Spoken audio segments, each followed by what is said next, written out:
So I'm here in Portland at the aviary with some wonderful women, and we're going to be talking today about. Oh, look at we're getting ready. Hermine,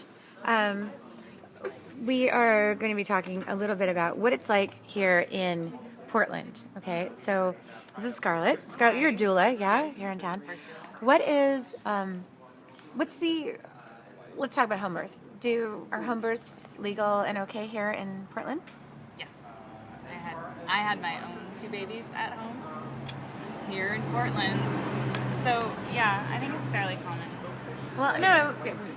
What are birth centers here in Portland? Yes. So that's legal and fine and available. Did Yes. you know that in Vancouver there are no birth centers? Is that true? Yes. Wow. So you have to watch Dinner with the Duelists to know. So, now you lived in. Okay, I'm sorry. This is Krista. She's the president of ICANN International, right? Well, yes. ICANN is the International Cesarean Awareness Network. So, how easy is it for people to be back here in Portland? For women to be back in Portland?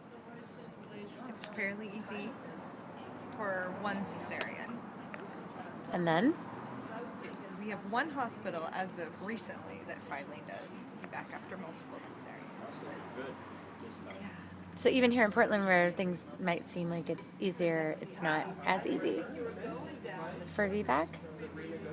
It's fairly easy for just initial VBACs, not for like more than one.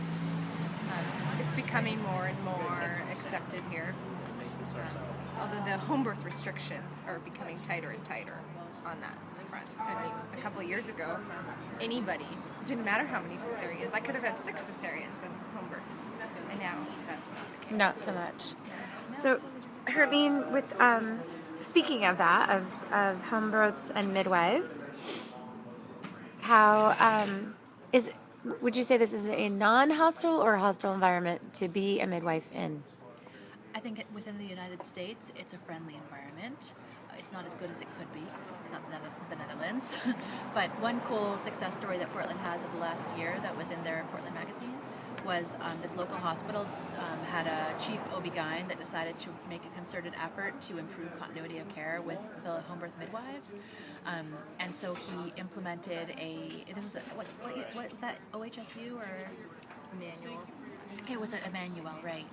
And Legacy Emmanuel Hospital, I think, here in Portland. And so he implemented this policy of like training his OB-GYNs to be non-hostile toward home birth transfers and to really coordinate care with the local midwives and be cool.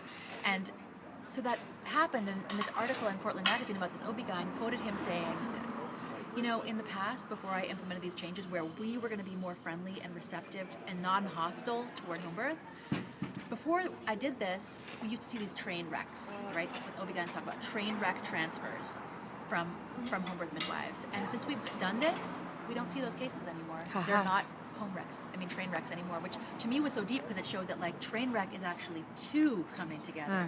While the story always implies that it's like these messy situations being brought in, but it really showed that paradigm clash and how a conscious doctor can work toward making birth safer for mothers and babies.